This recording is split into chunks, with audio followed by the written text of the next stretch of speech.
Deepa Das Munshi ji, KC Venugopal ji, Sunny Joseph ji, Sudhakaran ji, Shafi Parambil ji, Martin George ji, VA. Narayanan ji,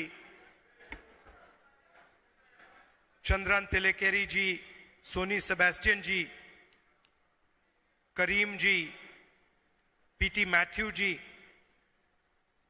Father Matthew Tekkamai ji, dear brothers and sisters, I'd like to welcome all of you here today.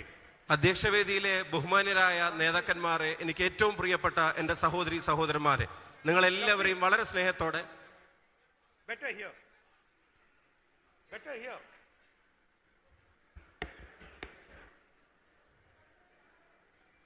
This I'm telling him to do it, you translate. I'm telling him to do it from here because translation is a dangerous job. I have a better voice down by. അധ്യക്ഷവേദിയിലെ ബഹുമാന്യരായ നേതാക്കന്മാരെ, എനിക്ക് ഏറ്റവും പ്രിയപ്പെട്ട എൻ്റെ സഹോദരി സഹോദരന്മാരെ, വളരെ സ്നേഹത്തോടെ ഒരിക്കൽ കൂടി നിങ്ങൾ ഓരോരുത്തരെയും ഞാൻ ഈ വേദിയിലേക്ക് ഹാർദമായ സ്വാഗതം ആശംസിക്കുകയാണ്. People think translation is easy. Translation is not easy. പരിഭാഷ എളുപ്പമാണെന്ന് തോന്നുമെങ്കിലും അത് വിചാരിച്ചത്ര എളുപ്പമല്ല എന്നും കൂടെ ഞാൻ പറയാൻ ആഗ്രഹിക്കുന്നു. You know, whenever I listen to our farmers,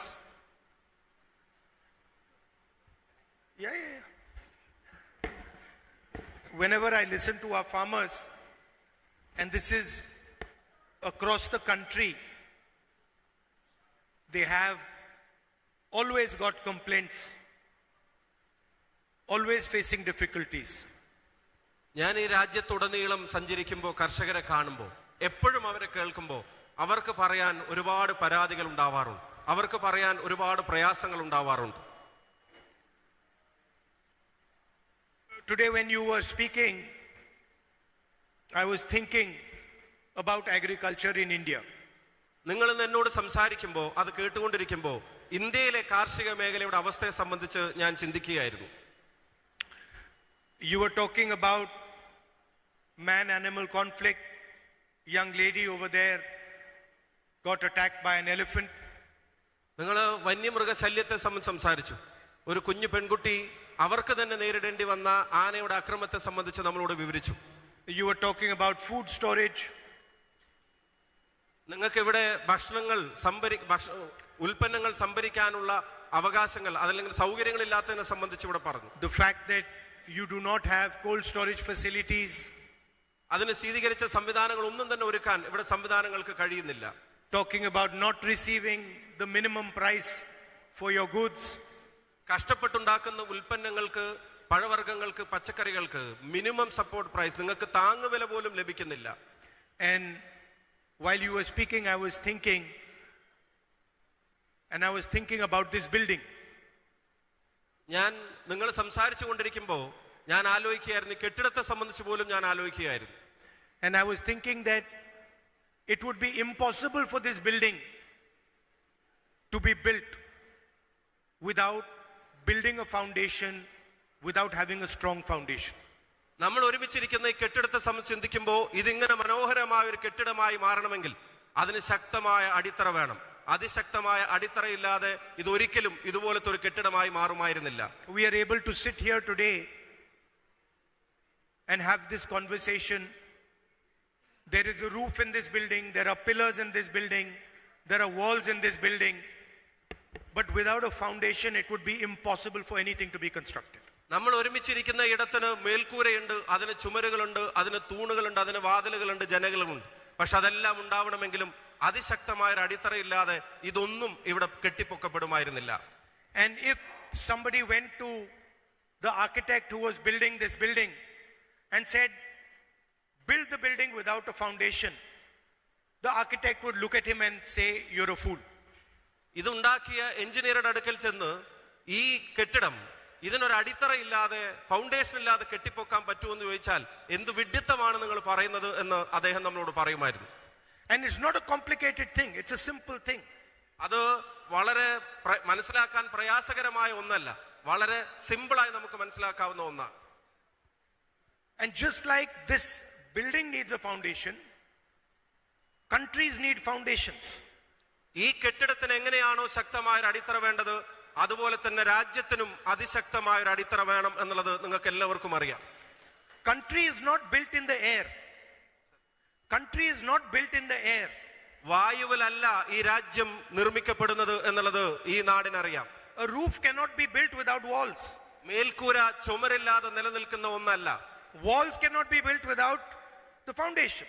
ആ ചുമരുകൾക്ക് അടിത്തറയായി ഫൗണ്ടേഷൻ ഇല്ലെങ്കിൽ അതിനും നിലനിൽക്കാൻ കഴിയില്ല. And yet,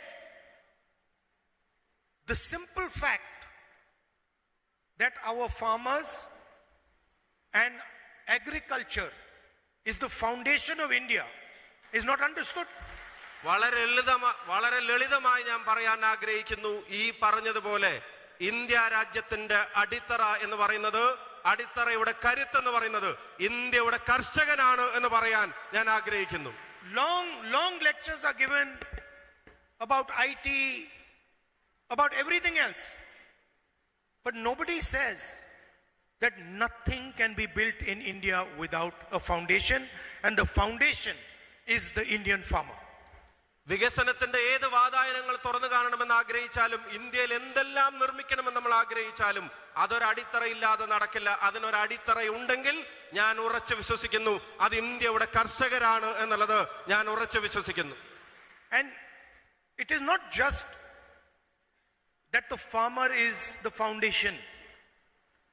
It is that if you do not respect your foundation, you can never build anything. ഈ രാജ്യത്തിന്റെ അടിത്തറ കർഷകരാണ് എന്ന് പറഞ്ഞു വെക്കൽ മാത്രമല്ല, അത് പറയുമ്പോൾ തന്നെ ഞാൻ ഒരു കാര്യം കൂടെ ചേർത്ത് വായിക്കാൻ ആഗ്രഹിക്കുന്നു. ആ കർഷകരെ ആദരിക്കാൻ ഈ രാജ്യം പഠിച്ചിട്ടില്ലെങ്കിൽ, ആ കർഷകരെ ഈ രാജ്യം ആദരിച്ചിട്ടില്ലെങ്കിൽ പിന്നെ കെട്ടിപ്പൊക്കിയതൊന്നിനും നിലനിൽപ്പുണ്ടായിരിക്കില്ല എന്നുകൂടെ ഓർമ്മപ്പെടുത്താൻ ഞാൻ ആഗ്രഹിക്കുന്നു. And if there is one problem in our country, it is that the person who produces the foundation, the person who gives his entire life to build the foundation of our country, does not have any respect and any protection. ഖേദകരമെന്ന് പറയട്ടെ, ഈ അടിത്തറ ശക്തമാക്കുന്ന, ഈ അടിത്തറയെ കരുത്തുറ്റതാക്കുന്നതിന് വേണ്ടി ഒരു മനുഷ്യ ജീവിതം മുഴുവൻ ഒഴിഞ്ഞു വെക്കുന്ന ആളുകൾ അവരർഹിക്കുന്ന അവർക്ക് ആദരവ് ഈ ഭരണകൂടം നൽകുന്നില്ല എന്നുള്ളത് ഏറ്റവും വേദനാജനകമാണ് എന്ന് പറയാതിരിക്കാൻ കഴിയില്ല. We eat food every day, but we never remember how that food came to our table. Who put that food on our table? We never remember that. 3 നേരം വയറ് നിറച്ച് ഭക്ഷണം കഴിക്കുന്ന നമ്മൾ നമ്മുടെ മേശപ്പുറത്തേക്ക് ആ ഭക്ഷണം എത്തിച്ചു തരുന്ന കർഷകരെ കുറിച്ച് ആലോചിക്കാറേയില്ല എന്നുള്ളതാണ് വസ്തുത. So India can only be successful if our foundation, our farmer, is respected and protected. India വിജയകരമായ ഒരു രാജ്യമാവണമെങ്കിൽ, വികസിതമായ ഒരു രാജ്യമാകണമെങ്കിൽ അതിൽ ഏറ്റവും പ്രധാനപ്പെട്ട വഴി എന്ന് പറയുന്നത് നാടിന്റെ അടിത്തറയായ കർഷകർ അർഹിക്കുന്ന ആദരവ് അവർക്ക് നൽകുക എന്നുള്ളതാണ്. Now if we are sitting here and suddenly somebody came with a JCB and started digging the foundation of this building, everybody would stop him and say, "You've gone crazy." ഇപ്പോ ഈ കെട്ടിടത്തിൽ നമ്മൾ ഇരിക്കുമ്പോ ആരെങ്കിലും ഒരാൾ ഒരു JCBയുമായി കെട്ടിടത്തിലേക്ക് കടന്നു വന്ന് ഇതിന്റെ തറയെ തകർക്കാൻ ശ്രമിക്കുമ്പോ നമ്മളെല്ലാവരും ഒരുമിച്ച് പറയും, അരുത്, അത് ആ കെട്ടിടത്തിന്റെ നിലനിൽപ്പാണെന്ന്. Everybody would say to him, "Listen, don't use this JCB because the whole building will collapse." അത് ചെയ്യരുത്, ചെയ്താൽ ഈ കെട്ടിടം മുഴുവൻ ഇടിഞ്ഞു പൊളിഞ്ഞു വീഴുമെന്ന് ഇവിടെയുള്ളവർ ഒരേ സ്വരത്തിൽ അത് ചെയ്യാൻ വരുന്നവരോട് പറയും. And yet the Prime Minister of India has signed a deal with President Trump that is like taking a JCB and digging the foundation of our country. India രാജ്യത്തിന്റെ കർഷകരുടെ നിലനിൽപ്പിന്റെ അടിത്തറയെ തകർക്കുന്ന ഒരു ഒപ്പാണ്, ഒരു ഡീലാണ് അമേരിക്കൻ പ്രസിഡന്റുമായി ഇന്ത്യയുടെ പ്രധാനമന്ത്രി ഉണ്ടാക്കിയിരിക്കുന്നത് എന്ന് എനിക്ക് പറയാതിരിക്കാൻ കഴിയില്ല. And nobody is saying anything. No media is saying anything. And media is not saying anything. പക്ഷേ ഈ യാഥാർത്ഥ്യങ്ങളെ വെളിച്ചത്ത് കൊണ്ടുവരാൻ, അതിനെ സംബന്ധിച്ച് ഒരു വാചകം പറയാൻ ഈ രാജ്യത്തെ മാധ്യമങ്ങൾ തയ്യാറാവുന്നില്ല. Indian farmers have small farms and low level of mechanization. Indian കർഷകർ അവർ ചെറുകിടക്കാരാണ്, ചെറിയ കൃഷിയിടങ്ങളുമായി ജീവിതത്തിൽ മുന്നോട്ട് പോകാൻ ശ്രമിക്കുന്നവരാണ്. American farmers have massive farms and high level of mechanization. അമേരിക്കയുടെ കർഷകർ അങ്ങനെയല്ല. അവർക്ക് വലിയ വലിയ വൻകിട കർഷകരാണ് അവർ. അവർക്ക് അവരുടെ അവരുടെ കാർഷിക മേഖലയിൽ മുഴുവൻ അവർക്ക് മെഷീൻ ഉൽപ്പന്നങ്ങൾ വഴി അവരുടെ കൃഷിയെ കൊണ്ടു നടക്കുന്നവരാണ്. It is a criminal act to allow access to the Indian agricultural market for American farmers. യന്ത്രങ്ങൾ ഉപയോഗിച്ച് വൻകിട കൃഷി ചെയ്യുന്ന ആളുകളെ ഈ ഇന്ത്യയുടെ പാവപ്പെട്ട കർഷകന്റെ ഉൽപ്പന്നങ്ങൾ വിറ്റഴിക്കപ്പെടുന്ന ഇന്ത്യയുടെ കാർഷിക മേഖലയിലേക്ക് വാതിലുകൾ തുറന്നു കൊടുക്കുകയാണ് ശ്രീ നരേന്ദ്രമോദി ചെയ്തത് എന്ന് പറയാതിരിക്കാൻ കഴിയില്ല. And I can tell you with confidence that no Indian Prime Minister would do this. ഞാൻ ആത്മവിശ്വാസത്തോടു കൂടി തന്നെ പറയുന്നു, മറ്റൊരു ഇന്ത്യൻ പ്രധാനമന്ത്രിയും ഇങ്ങനെ ഒരു അപകടം ഈ രാജ്യത്തിനോട് ചെയ്യില്ല എന്ന് പറയാൻ ഞാൻ ആഗ്രഹിക്കുന്നു.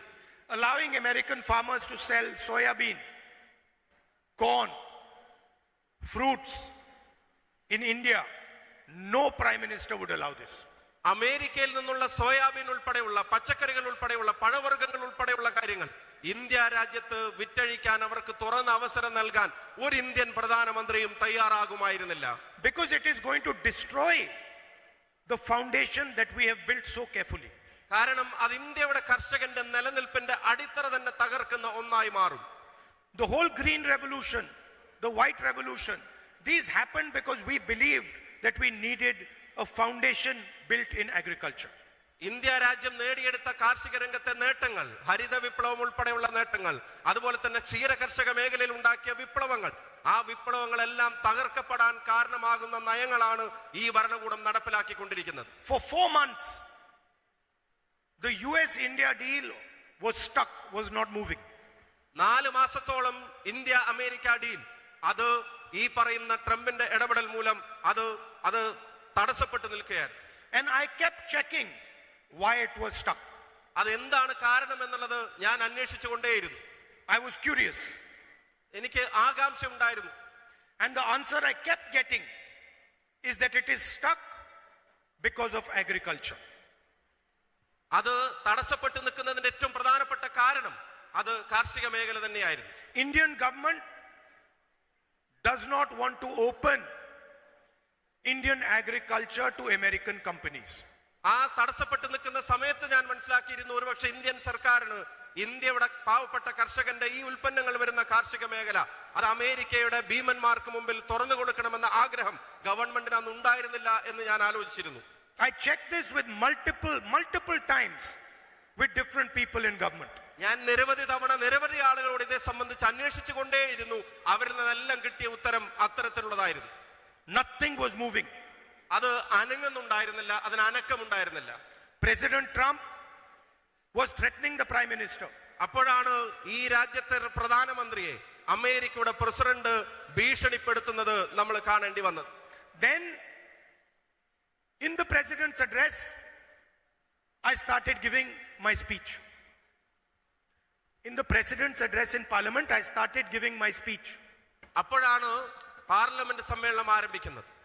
ഈ അനക്കമില്ലാതിരുന്ന സമയത്ത് പ്രധാനമന്ത്രിയെ ഭീഷണിപ്പെടുത്തുന്ന സാഹചര്യങ്ങൾ വന്നപ്പോ പാർലമെന്റിൽ ഞാൻ പ്രസംഗിക്കാനായി ആഗ്രഹിച്ചു. They did not let me speak. പക്ഷേ രാജ്യത്തിന്റെ പ്രതിപക്ഷ നേതാവായിട്ട് പോലും എന്നെ അവിടെ പ്രസംഗിക്കാൻ അനുവദിക്കുന്നുണ്ടായിരുന്നില്ല. Amit Shah got up.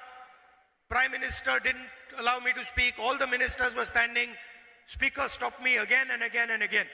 ഞാൻ സംസാരിക്കാൻ എഴുന്നേറ്റ് നിന്നപ്പോ ഭരണപക്ഷ ബെഞ്ചുകളിൽ നിന്ന് പ്രധാനമന്ത്രിയും വേണ്ടപ്പെട്ടവരും എഴുന്നേറ്റ് നിന്ന് തടസ്സപ്പെടുത്താൻ ആരംഭിച്ചു. അമിത്ഷാ ഉൾപ്പെടെയുള്ള ആളുകൾ, കേന്ദ്രമന്ത്രിമാർ നിരവധി തവണ ഒരു തടസ്സവാദം ഉന്നയിച്ചു. അതുമാത്രമല്ല, സ്പീക്കർ, രാജ്യത്തിന്റെ ജനാധിപത്യ അവകാശങ്ങൾ പാർലമെന്റിൽ സംരക്ഷിക്കാൻ ബാധ്യസ്ഥതയുള്ള സ്പീക്കർ, അദ്ദേഹം തന്നെ നേരിട്ട് നിരവധി തവണ എന്റെ പ്രസംഗം തടസ്സപ്പെടുത്താൻ ശ്രമിച്ചു. For the first time in India's history, leader of opposition was not allowed to speak in the president's address. Never happened before. ഇന്ത്യയുടെ ചരിത്രത്തിൽ ആദ്യമായി, ഇന്ത്യൻ പാർലമെന്റിന്റെ നടപടിക്രമങ്ങളുടെ ചരിത്രത്തിൽ ആദ്യമായി ഇന്ത്യയുടെ പ്രതിപക്ഷ നേതാവ് ഇന്ത്യൻ പ്രസിഡന്റിന്റെ പ്രസംഗത്തിന് മറുപടി പറയുന്ന കാര്യത്തിലുള്ള തടസ്സം നേരിടേണ്ടി വരുന്നത് ആദ്യത്തെ അനുഭവമായിരുന്നു. Why were they stopping me? Because they knew I was going to speak about the two issues that have trapped the Prime Minister of India. എന്നെ തടസ്സപ്പെടുന്നതിന്റെ കാരണം എന്താണ് എന്നുള്ളത് എനിക്ക് വ്യക്തമായിട്ട് അറിയാം. കാരണം ഞാൻ സംസാരിക്കാൻ എഴുന്നേറ്റാൽ അതീവ ഗുരുതരമായ ഗൗരവതരമായ രണ്ട് കാര്യങ്ങൾ ഇന്ത്യയുടെ പ്രധാനമന്ത്രിയുടെ മുഖത്ത് നോക്കി പറയാൻ ഞാൻ തയ്യാറായിരുന്നു. The first is 3.5 million Epstein files that have not yet been released.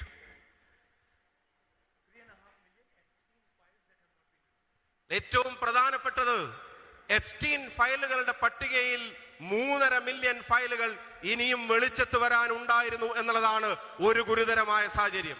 Please understand, there are 3.5 million files which are still held secret by the US government. These files have information about the Prime Minister of India. 3.5 million secret files, രഹസ്യമായ ഫയലുകൾ Epstein ഫയലുകളുടെ ഭാഗമായിട്ടുണ്ടെങ്കിൽ അതിനെ ഭയപ്പെടുന്നതിന്റെ കാരണം അതിന്റെ വിശദാംശങ്ങളിലേക്ക് കടന്നാൽ അതിൽ ഇന്ത്യയുടെ പ്രധാനമന്ത്രിയുടെ പേരും ഉണ്ടായിരിക്കുമെന്ന ഭയമാണ് അവരെ ഭയപ്പെടുത്തിയിരുന്നത്. The information that has been released on Mr. Hardeep Puri and on Mr. Anil Ambani is targeted at the Prime Minister of India.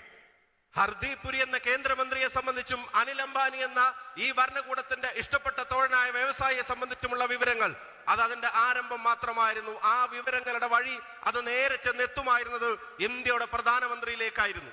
And the second weapon held to the head of India's Prime Minister is the Adani case in America. രണ്ടാമത്തെ സമ്മർദ്ദം അത് ഇന്ത്യയുടെ പ്രധാനമന്ത്രി അനുഭവിച്ചതും അത് തുറന്നു പറയുമെന്ന് ഭയപ്പെട്ടതും ഈ പറയുന്ന അദാനി എന്ന് പറയുന്ന ഇന്ത്യയിലെ കോർപ്പറേറ്റ് ഭീകരൻ, ആ കോർപ്പറേറ്റിന്റെ താല്പര്യങ്ങളെ സംബന്ധിച്ചുള്ള ചില കേസുകൾ അമേരിക്കയിൽ സജീവമായി നിലനിൽക്കുകയായിരുന്നു. അതും ഇവരെ ഭയപ്പെടുത്തുന്ന ഘടകമായിരുന്നു. Adani is not a normal company. Adani എന്ന് പറയുന്നത് കേവലം വ്യവസായ മേഖലയിലെ ഒരു പ്രസ്ഥാനം മാത്രമല്ല. Adani is the financial infrastructure of the BJP and the Prime Minister of India. Bharatiya Janata പാർട്ടിയുടെയും ഇന്ത്യയുടെ പ്രധാനമന്ത്രിയുടെയും സാമ്പത്തിക സൗകര്യങ്ങളുടെ അടിത്തറയുടെ പേരാണ് ഗൗതം അദാനി എന്ന് പറയാൻ ഞാൻ ആഗ്രഹിക്കുന്നു. And the United States has put a case on Mr. Adani. Mr. Adani cannot leave the country today. ഇന്ത്യയുടെ ഈ വ്യവസായ പ്രമുഖനെതിരെ അമേരിക്കയിൽ വളരെ ഗുരുതരമായ ഒരു കേസ് നിലനിൽക്കുകയാണ്. അദ്ദേഹത്തിന് രാജ്യം വിടാൻ പോലും കഴിയാത്ത തരത്തിലുള്ള അതീവ ഗുരുതരമായ case. And the threat to the Prime Minister is very clear, that if you do not do what we want, we will release to everybody your entire financial architecture of you and the BJP. ഇന്ത്യയുടെ പ്രധാനമന്ത്രി നേരിടേണ്ടി വരുന്ന ഏറ്റവും പ്രധാനപ്പെട്ട ഭീഷണി, നിങ്ങൾക്ക് ഇഷ്ടമുള്ളതുപോലെ നിങ്ങൾ പെരുമാറാൻ തീരുമാനിച്ചാൽ ഞാൻ നേരത്തെ സൂചിപ്പിച്ച രഹസ്യ വിവരങ്ങൾ ഓരോന്നും അത് ഞങ്ങൾ പുറത്തുവിടുമെന്നുള്ള ഭീഷണിയാണ് ഇന്ത്യയുടെ പ്രധാനമന്ത്രിയുടെ മേലെ സമ്മർദ്ദമായി വന്നത്. These two reasons are the cause for the Prime Minister to take a JCB and start destroying India's foundation. ആ രണ്ട് കാരണങ്ങൾ കൊണ്ട് തന്നെയാണ് കർഷകരെന്ന് ഞാൻ നേരത്തെ സൂചിപ്പിച്ച ഇന്ത്യയുടെ അടിത്തറക്ക് നേരെ JCBയുമായി വന്ന് അമേരിക്കയ്ക്ക് വേണ്ടി അതിനെ തകർക്കാനുള്ള നയങ്ങൾ ഈ കരാറിൽ ഉൾപ്പെടുത്താൻ ഇന്ത്യയുടെ പ്രധാനമന്ത്രി നിർബന്ധിതനായത്. Indian farmers are being sacrificed so that the Prime Minister can protect himself and can protect the foundation, the financial foundation of the BJP. സ്വയ സംരക്ഷണത്തിന് വേണ്ടിയും തന്റെയും പാർട്ടിയുടെയും സാമ്പത്തിക അടിത്തറക്ക് വേണ്ടിയും ഇന്ത്യയുടെ പ്രിയപ്പെട്ട പാവപ്പെട്ട കർഷകരെയാണ് ഈ ഭരണകൂടം ബലി കൊടുത്തിരിക്കുന്നത്, കുരുതി കൊടുത്തിരിക്കുന്നത് എന്ന് പറയാതിരിക്കാൻ കഴിയില്ല. And we are not going to allow the farmers of India and Kerala to be sacrificed by the Prime Minister of India. പക്ഷെ ഒരു കാര്യം ഞാൻ പറയാൻ ആഗ്രഹിക്കുന്നു, അത് അനുവദിക്കാൻ നമ്മൾ ഒരുക്കമല്ല. ഇന്ത്യയുടെ കർഷകനെ കുരുതി കൊടുക്കാൻ ഒരു കാരണവശാലും നമ്മൾ അനുവദിക്കില്ല എന്ന് പറയാൻ ഞാൻ ആഗ്രഹിക്കുന്നു. As far as Kerala is concerned, we are having a process of building our manifesto. I would encourage all of you to be part of that discussion and tell the people who are building the manifesto to include the points that you have raised. കേരളത്തെ സംബന്ധിച്ചിടത്തോളം ഒരു കാര്യം പറയാൻ ആഗ്രഹിക്കുന്നു. ഈ ജനങ്ങളുടെ പ്രയാസങ്ങളെ ഉൾക്കൊള്ളുന്ന പരിഹാര മാർഗങ്ങൾ നിർദ്ദേശിക്കുന്ന ഒരു പ്രകടന പത്രികയുടെ നടപടിക്രമങ്ങൾ ഞങ്ങൾ ആരംഭിച്ചിട്ടുണ്ട്. ഇവിടെ പരാതികൾ പറയാൻ വന്ന, നിർദ്ദേശങ്ങൾ പറയാൻ വന്ന നിങ്ങളുടെ ഓരോരുത്തരുടെയും നിർദ്ദേശങ്ങൾ അത് പ്രകടന പത്രികയിൽ ഉൾക്കൊള്ളിക്കാനും അതിനുശേഷം ജനങ്ങളെടുക്കുന്ന തീരുമാനപ്രകാരം വരുന്ന ഭരണ സംവിധാനത്തോട് അത് നടപ്പിലാക്കാൻ പറയാനും ഞാൻ നിങ്ങളുടെ കൂടെ ഉണ്ടായിരിക്കും എന്ന് സൂചിപ്പിക്കാൻ ആഗ്രഹിക്കുന്നു. And I think the next government in Kerala, the UDF government, should keep in mind that Kerala's foundation is Kerala's farmers and Kerala's laborers. ഒരു കാര്യം കൂടെ പറയാൻ ആഗ്രഹിക്കുന്നു. അടുത്തത് ജനത ഐക്യ ജനാധിപത്യ മുന്നണിയുടെ ഗവൺമെന്റിനെയാണ് അധികാരം ഏൽപ്പിക്കുന്നതെങ്കിൽ ആ ഗവൺമെന്റിനോട് ഇപ്പോഴേ ഞാൻ പറയാൻ ആഗ്രഹിക്കുന്നു, കേരളത്തിന്റെ അടിത്തറയും ഈ പാവപ്പെട്ട കർഷകർ തന്നെയാണ് എന്നുള്ള ഓർമ്മ ആ ഭരണകാലം മുഴുവൻ നിങ്ങൾക്കുണ്ടായിരിക്കണമെന്ന്. And instead of Kerala's farmers coming to the government with problems, Kerala's government should go to the farmers as a service provider. Instead of Kerala's farmers coming to the government with their problems, Kerala's government should go, next government should go to the farmers as a service provider. പരാതികളുടെ പരിവേദനങ്ങളുടെ പ്രയാസങ്ങളുടെ കെട്ടുമായി സർക്കാർ ഓഫീസുകൾ കയറിയിറങ്ങേണ്ട അവസ്ഥ കർഷകർക്കുണ്ടാവാൻ പാടില്ല. അടുത്ത UDF ഗവൺമെന്റിനോട് ഞാൻ പറയുന്നു, അവർക്കുള്ള സേവനത്തിന്റെ പട്ടികയുമായി അവരെ ചെന്ന് കാണാൻ ഇവിടുത്തെ സർക്കാർ സംവിധാനങ്ങൾ തയ്യാറാവുന്ന സാഹചര്യം അതിവിടെ സൃഷ്ടിക്കപ്പെടണമെന്ന് അടുത്ത ഗവൺമെന്റിനോട് ഞാൻ ആവശ്യപ്പെടും. What the farmers need is not very complicated. അവരുടെ ആവശ്യങ്ങൾ അത് ലളിതമാണ്. They need protection on price. അവർക്ക് വില, അവരുടെ ഉൽപ്പന്നങ്ങൾക്ക് താങ്ങുവില ഉണ്ടായിരിക്കണം. Minimum support price. അവർക്ക് മിനിമം താങ്ങുവില അവരുടെ ഉൽപ്പന്നങ്ങൾക്ക് ഉണ്ടായിരിക്കണം. They need a cold chain and storage facilities. അവർക്ക് അവരുടെ ഉൽപ്പന്നങ്ങളെ സൂക്ഷിക്കാനും സംഭരിക്കാനും അത് പ്രോസസ് ചെയ്യാനും കഴിയാവുന്ന തരത്തിലുള്ള സൗകര്യങ്ങൾ ഉണ്ടായിരിക്കണം. And they need protection in difficult times. Protection in difficult times. അത് പ്രയാസകരമായ സാഹചര്യങ്ങൾ ഉണ്ടാകുമ്പോൾ അവിടെ സംരക്ഷണ കവചമായി ഒരു സർക്കാർ പ്രവർത്തിക്കണം. So, thank you very much for inviting me here. Thank you very much for inviting me here. And the final thing which I'd like to leave you with, I've been a member of Parliament of Kerala of Wayanad. ഇവിടെ വന്നതിന് ഒരുപാട് നന്ദി. അവസാനമായി ഒരു കാര്യം കൂടെ പറയാൻ ആഗ്രഹിക്കുന്നു. എനിക്ക് ഈ മനോഹരമായ നാടിന്റെ ജനപ്രതിനിധിയാവാനുള്ള അവസരം ലഭിച്ചിട്ടുള്ള ഭാഗ്യം ലഭിച്ചിട്ടുള്ള ഒരാളാണ് ഞാൻ. And I have seen with my own eyes the tragedy of man-animal conflict. എന്റെ കണ്ടുകൊണ്ട് എന്റെ മുമ്പിൽ വന്ന നേരിൽ വന്ന യാഥാർത്ഥ്യങ്ങളെ ഞാൻ അനുഭവിച്ചിട്ടുണ്ട്. ഈ വന്യമൃഗ ശല്യത്തിന്റെ പേരിലുണ്ടാവുന്ന ദുരന്തങ്ങൾ അത് നേരിട്ട് കണ്ടിട്ടുള്ള ഒരാളാണ് ഞാൻ. This is a complicated problem, everybody understands. ഇത് വളരെ ഗുരുതരമായ ഒരു സാഹചര്യമാണ് എന്നുള്ളത് എല്ലാവരും മനസ്സിലാക്കുന്നുണ്ട്. The next government is going to look at this problem with sensitivity and with a technological mindset. ഈ പ്രശ്നത്തെ വളരെ ഗൗരവത്തോടു കൂടി നോക്കിക്കാണാൻ അടുത്ത ഗവൺമെന്റിനോട് നമ്മൾ ആവശ്യപ്പെടും. അതിന് പരിഹാരം ഉണ്ടാക്കാനുള്ള നിർദ്ദേശങ്ങളിലേക്ക് കടക്കണം. അതിന് സാങ്കേതിക വിദ്യയുടെ ഉപയോഗം എത്രത്തോളം ആവശ്യമാണോ അതിന്റെ പരമാവധി ഉപയോഗത്തോടെ വന്യമൃഗ ശല്യത്തിൽ നിന്ന് കേരളത്തിലെ ജനതയെ മോചിപ്പിക്കാനുള്ള നടപടികൾ അടുത്ത ഗവൺമെന്റിന്റെ ഭാഗമായി ഉണ്ടാവണമെന്ന് ഞാൻ ആഗ്രഹിക്കുന്നു. And we are going to put together the best people to come out with a solution for this problem. ഞാൻ പറയാൻ ആഗ്രഹിക്കുന്നു, ലോകത്തെവിടെയാണെങ്കിലും ഇതിന് കൃത്യമായ പരിഹാര നിർദ്ദേശങ്ങൾ നൽകാൻ ആർക്കാണോ കഴിയുന്നത് അവരുടെ സേവനം അടുത്ത ഗവൺമെന്റ് ഉപയോഗിച്ചിരിക്കും എന്ന വാക്കും ഉറപ്പും നിങ്ങൾക്ക് നൽകാൻ ആഗ്രഹിക്കുന്നു. We will try our best to reduce this problem as much as possible. മനുഷ്യ സാധ്യമായതിന്റെ അങ്ങേ അറ്റം ഈ പ്രശ്നം പരിഹരിക്കപ്പെടുന്ന കാര്യത്തിൽ ചെയ്തു തീർക്കാനുള്ള എല്ലാ ശ്രമങ്ങളും നമ്മുടെ ഭാഗത്തുനിന്നുണ്ടാവും. Thank you very much. നിങ്ങൾക്ക് എല്ലാവർക്കും ഒരുപാട് നന്ദി, സന്തോഷം.